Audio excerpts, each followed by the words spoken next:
वंदे पुरुषोत्तमम परम प्रेममय श्री श्री ठाकुर जी की वाणी। आलोचना प्रसंग प्रथम खंड से एकांश। 1 चैत्र 1347 शनिवार 15 मार्च 1941।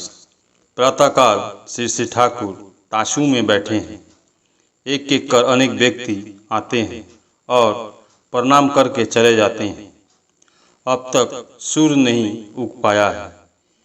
स्निग्ध वायु हिलोल से आश्रम के सामने वाले मोलसरी के वृक्ष थोड़ा आंदोलित दिख रहे हैं। बांसबारी और झुरमुठों से बीच बीच में पंछियों के कलरव सुने जा रहे हैं। श्री श्री ठाकुर तंबाकू पीते हुए प्रसन्नचित्त से वार्तालाप कर रहे हैं। निवारंदा ने आकर प्रणाम किया और याजन कार्य के विषय में कहा। मैंने जयसोर के हर इलाका में घूम फिर कर कार्य किया है एवं सर्वत्र कुछ न कुछ दीक्षाएं भी हुई है। श्री श्री ठाकुर विभिन्न जगहों में चक्कर देना बुरा नहीं है, किंतु हर जगह केंद्रित कर 500 या 1000 सत्संगी बनाकर संघबद्ध करने की आवश्यकता है। स्थानीय कर्मी बनाना चाहिए।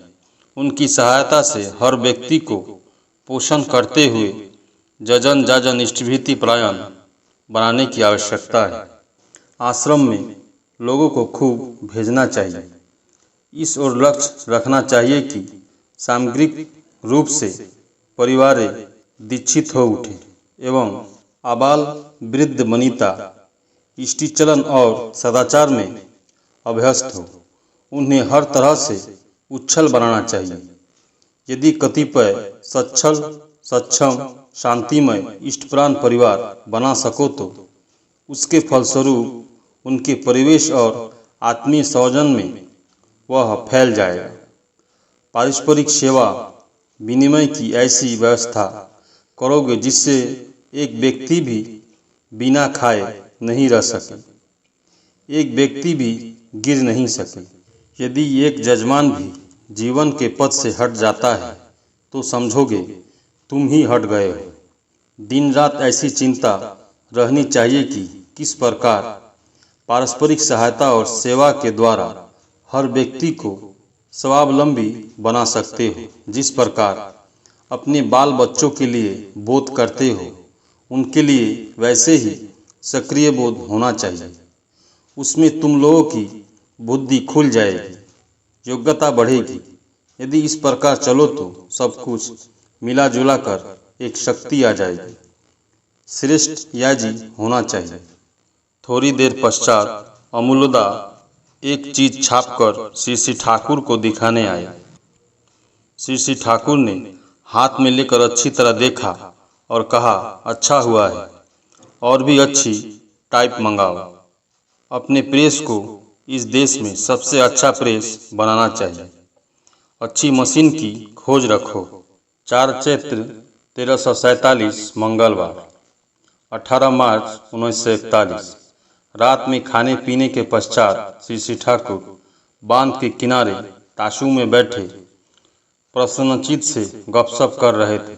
वीरेंदा, प्यारेदा, अमर भाई, प्रफुल्ल एवं माताओं में कालिदासी माँ, काली षष्ठी माँ, सरोजनी माँ, गुवाहाटी की माँ, मंदा माँ इत्यादि अनेक उपस्थित थे। श्री श्री ठाकुर विकृत व्यक्तियों का चाल चलन हर समय उल्टा होता है। जिसे वह पसंद करता है उसके विषय में गला फाड़ फाड़ कर लोगों को दिखाने के लिए कहता फिरेगा। वह उसे कभी पसंद नहीं करता है और जिसे वह पसंद नहीं करता है उसके साथ वह प्यार भरी बातें करता रहेगा। यदि वह किसी को चुम्मा देना चाहता है तो स्वयं चुम्मा नहीं लेगा, बल्कि दूसरे को चुम्मा लेने कहेगा, क्योंकि वह स्वयं चुम्मा ले तो लोग कहीं उसकी मनोगत इच्छा समझ न जाए। वे किसी व्यक्ति का भाव दूसरे के द्वारा पूर्ण कराना चाहते हैं। एक एक कर विभिन्न मनुष्यों के पीछे इस प्रकार दौड़ते हैं, इसलिए शांति नहीं पाते हैं। विकृत व्यक्तियों को परिचालना करने के लिए अपने को ऊपर रखकर यौन स्तर में आकर बंधु बनाना होगा। खूब सावधान होकर उनके साथ चलना होगा, अन्यथा उनका प्रेरणा वहन करते हुए मनुष्य स्वयं भी बिगड़ जा सकता है। जो अटूट और कठोर इष्टप्राण हैं, जिन्हें यौन जीवन पर पूर्ण आधिपत्य है, वे ही ऐसा कर सकते हैं। इसके अलावा इस कार्य में बहुत सूक्ष्म मनोवैज्ञानिक प्रक्रिया की जरूरत है, इसलिए जो सो व्यक्ति को इस मामले में हस्तक्षेप करना अच्छा नहीं है।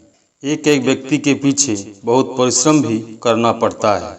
उतना धैर्य सहन अध्यवसाय कम ही लोगों को रहता है। श्री ठाकुर ने अंतरंग भंगिमा से स्नेहपूर्ण स्वर में कहा, देखो, मैं तुम लोगों से एक बात कहना चाहता हूँ। बच्चे की किसी झोंक को जोर जबरदस्ती तोड़ने मत जाना। इस झोंक से उसे तुम छुटकारा दिला सकते हो, किंतु वैसा करने से विकृति का सूत्रपात होता है।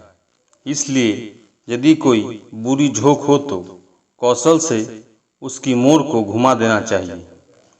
मनुष्य की झोंक में उसका संवेग जड़ित रहता है। उसकी झोंक हर प्रकार करने से वह टूट जाता है एवं वह लड़का हतभम्ब हो उठता है, दिशिहारा हो जाता है। उसके अंदर में हाँ ना भला बुरा पसंद नापसंद का एक सहज स्वस्थ जीवनीय विन्यास नहीं होता है। हाँ ना धारणा 2 वर्षों के अंदर में ही इस्तेमाल में ला देना चाहिए। किसी विषय में नहीं नहीं कहना चाहिए और क्यों नहीं कहना चाहिए, ऐसी समझ बड़े कौशल से यथायथ भंगिमा और व्यंजना सहित उसके अनुसार उसकी बुद्धि में समा देना चाहिए। प्रफुल्ल, आपने हर विषय में जितनी बातें कही है उन्हें करना बड़ा कठिन है। श्री ठाकुर, कठिन कुछ भी नहीं है। अंतर में करने की इच्छा न रहे या दूसरी तरह की इच्छा रहे तो कठिन लगता है। यदि व्यक्तियों पर इष्टस्वार्थ प्रतिष्ठा का नशा चढ़ गया है, उन्हें कोई कार्य कठिन नहीं लगता है। बात केवल एक ही है, उनका आनंद ही मेरा आनंद है, उनका स्वार्थ ही मेरा स्वार्थ है। जिस प्रकार मनुष्य अपने सुख स्वाच्छंद स्वार्थ के लिए करता है, इष्ट के लिए वैसे ही करे। यह तो कोई बड़ी बात नहीं है और न यह कोई तत्व का ही विषय है। वह झोंक आ जाने पर मनुष्य सब कुछ कर सकता है और उसमें उसे कष्ट का भी बोध नहीं होता है।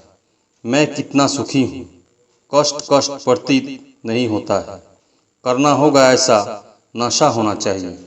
शंख चक्र गदा पद्मधारी शब्दों के तात्पर्य के विषय में चर्चा चली। श्री ठाकुर ने वीरेंद्र आदि व्यक्तियों से शंख चक्र गदा पद्म आदि शब्दों के अर्थ जिज्ञासा की। उन लोगों ने एक एक कर शब्दों का अर्थ कहा। श्री ठाकुर ने कहा, इसका तात्पर्य यह हुआ कि दमन पीड़न और कथन विन्यास से मनुष्य को संचालित करते हुए धैर्य सहित जो प्राप्ति को संगठित करते हैं, वे ही शंख चक्र गदा पद्मधारी है। ऐसी बातें हो रही है। इसी बीच किशोरीदा के घर के बरामदे पर एक भाई खंजरी बजाते हुए आकुल भाव से गाने लगे।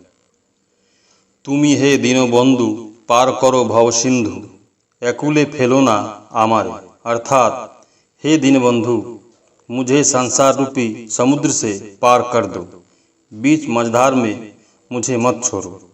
गाना सुनते ही श्री ठाकुर न जाने क्यों अन्यमनस्क हो गए। उनकी दृष्टि में रहस्यघन अतल स्पर्श तन्मयता थी और चेहरे पर था एक अपूर्व दिव्य भावावेश। परम प्रेममय श्री ठाकुर। सभी गुरु भाई एवं माँ को जय।